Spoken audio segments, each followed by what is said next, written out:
जय हिंद एवरीवन। हम डिस्कस कर रहे हैं requirements of photosynthesis. There are four requirements of photosynthesis: carbon dioxide, water, chlorophyll and sunlight. इसमें से हमने प्रीवियस क्लास में क्लोरोफिल एक्सप्लेन कर लिया है ना। आइए अब हम सेकंड रिक्वायरमेंट डिस्कस करते हैं। The second requirement which we are going to discuss is carbon dioxide, है ना। डेफिनेशन भी हमने याद है, डेफिनेशन हमें आप इसके लिए न्यूट्रिशन का फर्स्ट वीडियो देख सकते हैं। Photosynthesis is a biochemical process in which green plants prepare their own food with the help of carbon dioxide and water in the presence of sunlight inside chlorophyll containing cell, है ना। तो इनमें हम chlorophyll explain कर चुके हैं। आइए हम कार्बन डाइऑक्साइड से अपना डिस्कशन आज कंटिन्यू करते हैं। कार्बन डाइऑक्साइड क्या है? आपने पढ़ा है carbon dioxide is an inorganic raw material required for photosynthesis, है ना। Yes, carbon dioxide is an inorganic raw material required for photosynthesis. Actually, photosynthesis के लिए दो inorganic raw material required है ना। The first one is carbon dioxide and the second one is water. अब important point ये है कि how do plants manage this carbon dioxide? It means what are the sources of carbon dioxide? Because carbon dioxide is necessary for plant for doing photosynthesis. तो देखिए, हमारी आपकी तरह plants भी living being हैं और प्लांट्स भी रेस्पिरेशन प्रोड्यूस करते हैं। और आप जानते हैं कि रेस्पिरेशन के प्रोसेस में कार्बन डाइऑक्साइड प्रोड्यूस होता है ना। CO2 is a product of respiration. तो कार्बन डाइऑक्साइड के लिए प्लांट के पास दो सोर्सेज हैं। द फर्स्ट वन कि प्लांट अपने इंटरनल रेस्पिरेशन से भी कार्बन डाइऑक्साइड प्रोड्यूस करते हैं, लाइक एनिमल्स, है ना। अब इंटरनल रेस्पिरेशन आप जानते ही हैं, CO2 प्रोड्यूस होता है उस प्रोसेस में। लेकिन इंटरनल रेस्पिरेशन से जो CO2 प्रोड्यूस होता है उसकी एक लिमिटेशन है, और वो लिमिटेशन ये है कि प्लांट्स अपने इंटरनल रेस्पिरेशन से कंपैरेटिवली कम CO2 प्रोड्यूस करते हैं। इट मींस जितनी CO2 उनको रिक्वायर्ड होती है उतनी CO2 वो प्रोड्यूस नहीं कर पाते हैं, है ना। तो फिर जो एक्स्ट्रा कार्बन डाइऑक्साइड चाहिए उसके लिए प्लांट को डिपेंड करना पड़ता है एटमॉस्फेयर पे, है ना। एक्चुअली ये प्रोसेस जो है वो थोड़ा डिफरेंट वे में होता है। देखिए डिफरेंट वे में कैसे? इन अर्ली मॉर्निंग जब सन ज्यादा ब्राइट नहीं होता है, धूप ज्यादा नहीं होती है, तो उस समय क्योंकि सनलाइट बीम होता है, कम होता है, इसलिए फोटोसिंथेसिस का प्रोसेस भी थोड़ा स्लो होता है। और क्योंकि फोटोसिंथेसिस का प्रोसेस स्लो होता है इसलिए प्लांट्स को कम कार्बन डाइऑक्साइड की जरूरत होती है। और सिमिलरली शाम के टाइम यानी इवनिंग में, उस टाइम भी लाइट की इंटेंसिटी बहुत ब्राइट नहीं होती है। फिर वापस सनलाइट जब कम होता है तो एक बार फिर से प्लांट की CO2 कंजम्पशन रेट डिक्रीज कर जाती है। तो उस टाइम भी प्लांट को ज्यादा कार्बन डाइऑक्साइड की जरूरत नहीं होती है ना।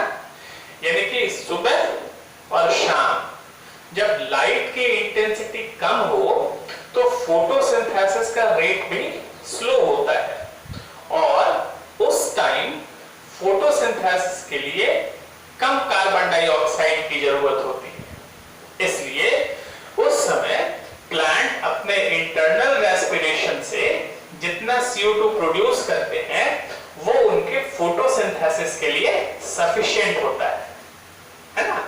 लेकिन जैसे जैसे सन ब्राइट होता जाता है, दिन जैसे जैसे चढ़ता जाता है, धूप जैसे जैसे तेज होती जाती है, वैसे वैसे फोटोसिंथेसिस की रेट भी थोड़ी फास्ट होती जाती है ना, थोड़ी क्या ग्रेजुअली फास्ट होती जाती है।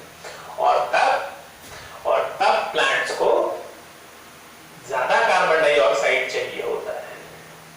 और ऐसे कंडीशन में जब इंटरनल रेस्पिरेशन में जितना कार्बन डाइऑक्साइड प्रोड्यूस हो रहा है उतने से उनका काम नहीं चल पाता है, तब प्लांट्स एटमॉस्फेयर से कार्बन डाइऑक्साइड ड्रॉ करते हैं, है ना। इस तरह से प्लांट्स के लिए कार्बन डाइऑक्साइड के दो सोर्सेज हो गए, इंटरनल रेस्पिरेशन से और एटमॉस्फेयर से। इंटरनल रेस्पिरेशन में प्रोड्यूस हुआ कार्बन डाइऑक्साइड कब सफिशिएंट होता है? At morning and at evening. इन दो टाइम में प्लांट्स एटमॉस्फेयर से neither absorb CO2 nor release, है ना। तो ये जो टाइम है लाइट की ऐसी इंटेंसिटी जिसमें प्लांट को न तो CO2 एब्जॉर्ब करने की जरूरत होती है और न ही CO2 रिलीज करने की जरूरत होती है, लाइट की ऐसी इंटेंसिटी को हम कॉम्पनसेशन पॉइंट कहते हैं, है ना। और बाकी पूरे दिन में तो प्लांट जहां डिफिशिएंट होता है ऑक्सीजन कार्बन डाइऑक्साइड, वहां फिर एटमॉस्फेयर से भी एब्जॉर्ब करता है। तो इस तरह से प्लांट्स के लिए फोटोसिंथेसिस के पॉइंट से कार्बन डाइऑक्साइड के दो सोर्सेज हैं, इंटरनल रेस्पिरेशन एंड एटमॉस्फेयर। और कार्बन डाइऑक्साइड यूज कहां होता है, इसके लिए आप प्रीवियस लेक्चर देखिएगा, है ना। उसका लिंक जो है वो डिस्क्रिप्शन बॉक्स में दिया हुआ है, एकदम जस्ट प्रीवियस वाला लेक्चर देखिए। ये कार्बन डाइऑक्साइड हाइड्रोजन के साथ कंबाइन होके ग्लूकोज प्रोड्यूस करता है ना। चलिए अब एक सिंपल सी एक्टिविटी से हम कार्बन डाइऑक्साइड की नेसेसिटी शो कर सकते हैं, है ना। To show the necessity of carbon dioxide, necessity of carbon dioxide. अब इसके लिए क्या करना पड़ेगा, देखिए इस बार हमें 2 D-starched potted plants लेने पड़ेंगे, और इस बार कोई भी पॉटेड प्लांट्स ले सकते हैं। जैसे प्रीवियस लेक्चर में आपको ध्यान है कि हमने क्लोरोफिल की नेसेसिटी डिस्कस की थी, तब हमने क्रोटन प्लांट लिया था, है ना। लेकिन इस बार क्लोरोफिल की नेसेसिटी नहीं प्रूव करनी है, तो आप कोई भी 2 पॉटेड प्लांट ले सकते हैं। आप जान रहे हैं एक्टिविटी फोटोसिंथेसिस की है, तो हमें प्लांट्स कैसे लेने पड़ेंगे बताइए? D-starched potted प्लांट लेने पड़ेंगे। और प्लांट को D-starch कैसे करेंगे? प्लांट को डार्क रूम में 3 to 4 डेज तक बंद करके हम उसका स्टार्च एग्जॉस्ट करा सकते हैं और तब प्लांट डीस्टार्च्ड हो जाएगा, है ना। आइए, हमने दो प्लांट लिए, ये देखिए एक पॉट पे हमने ए मार्क कर दिया और एक पॉट पे हमने बी मार्क कर दिया। अब क्या करेंगे कि इसमें से एक पॉट को, ये देखिए ग्लास प्लेट पे रखा है और इसमें एक वॉच ग्लास लेके और थोड़ा सा आपको स्ट्रॉन्ग बेस लेना है, थोड़ा सा स्ट्रॉन्ग बेस, जैसे कि सोडियम हाइड्रोक्साइड या फिर पोटेशियम हाइड्रोक्साइड, ऐसा एक स्ट्रॉन्ग बेस ले लीजिए। और क्या करेंगे, और फिर इन दोनों पॉट को, प्लांट को आप एक बेल जार से कवर कर दीजिए। ये देखिए इन दोनों प्लांट को हमने बेल जार से कवर कर दिया है। नहीं, इसको नहीं, एक प्लांट को बेल जार से कवर करेंगे, एक को तो ऐसे फ्री रखेंगे।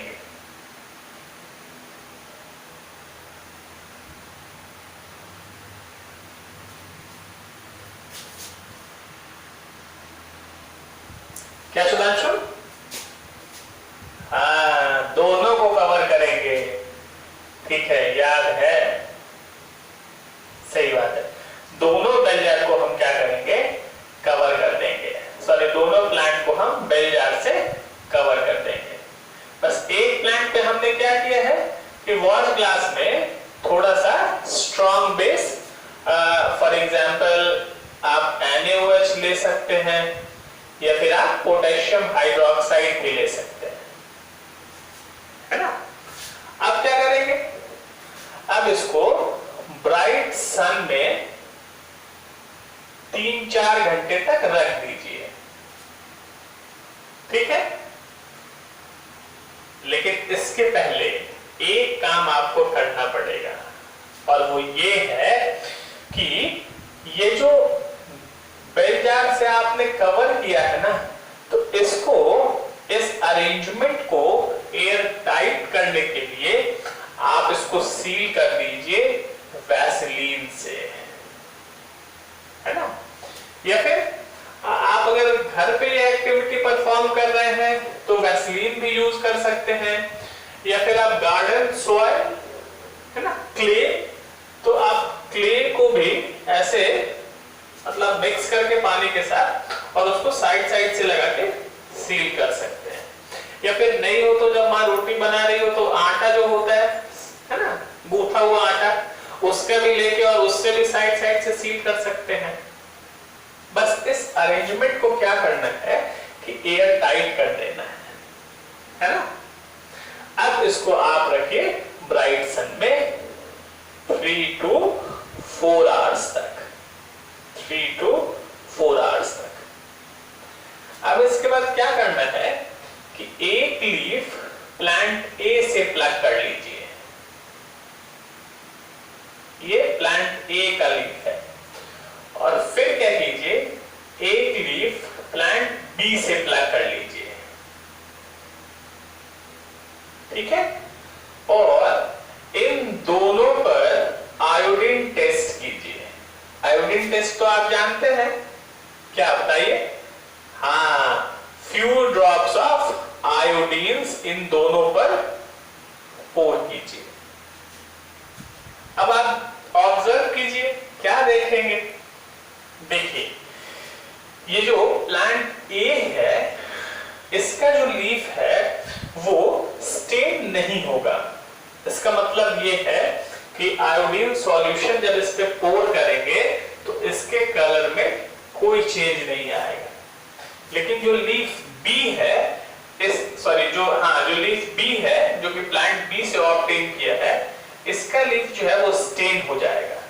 स्टेन हो जाएगा मतलब कलर इसका चेंज कर जाएगा। अब आप जानते हैं कि स्टेन होने का मतलब क्या हुआ?